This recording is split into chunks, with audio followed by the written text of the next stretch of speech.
ఇట్లా ఇట్లా సపోర్ట్ చేస్తున్నారు అంటే ఒక అమ్మాయి బయటకు వచ్చి అంటే ఇట్లా ర్యాప్ చేయడం చాలా కష్టం. అంటే ఫస్ట్ ఇంట్లో సపోర్ట్ చేయరు. అంటే నేను అందుకే అడిగా అంటే ఇంట్లో ఎంతమంది ఉంటారు అని చెప్పేసి.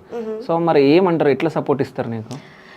నాకు చెప్పాలంటే ఇనిషియల్గా it's never A cake walk for women's స్పెసిఫిక్గా చెప్పాలంటే కంపేర్ టు బాయ్స్ వాళ్ళు బయట ఏం చేస్తున్నారో కూడా తెలియదు literally. But compare to women చూసుకుంటే ఫస్ట్ థింగ్ మన పెరిగిన సొసైటీ ఎన్వైర్న్మెంట్ ఏదైతే ఉందో అదొక షెల్, ఒక బాక్స్ లాగా క్రియేట్ చేశారు. అమ్మాయి ఇలానే ఉండాలి, అలానే ఉండాలి, ఇదే చెయ్యాలి అని చెప్పి ఒక ఏమంటారు what we call it signature లాగా పెట్టేశారు అనమాట. It is what it is the life అన్నట్టు.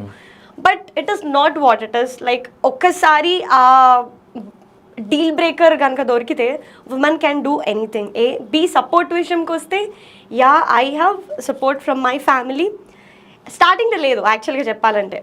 స్టార్టింగ్లో దేవర్ లైక్ ఎందుకు మమ్మీ మన ఫ్యామిలీలో ఇవన్నీ చేయలేదు. మమ్మీ అంటే my mom dad calls me mummy. Okay, so ఇద్దరు మమ్మీ అని పిలుస్తాం. ఓకే మమ్మీ చెప్పు.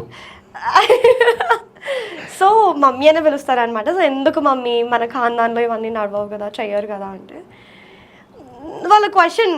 ఒక అమ్మాయి ఒక ఇంటికి వెళ్ళే అమ్మాయి వాళ్ళ మైండ్లో ఎప్పుడు ఉండేది అదే. సో ఇంటికి వెళ్ళే అమ్మాయి ఇలా అమ్మాయి బయటికి వెళ్తుంది, పాటలు పాడుతుంది అంటే ఎవరు చేసుకుంటారు? బయట తన ఫ్యూచర్ గురించి ఆలోచిస్తారు తప్ప తన కూతురు ఏమనుకుంటుంది, తన కూతురికి ఏం కావాలి, తన కూతురు ఏం చేయాలనుకుంటుంది అన్నది నడవదు హానెస్ట్లీ చెప్పాలంటే. అది సపోర్టివ్ పేరెంట్స్ ఉంటే దానికి తగ్గట్టు ఈ పిల్ల కూడా ఫైట్ చేయగలిగితే నాకు పాసిబుల్ అవుతుంది. నేను ఫైట్ చేసిన.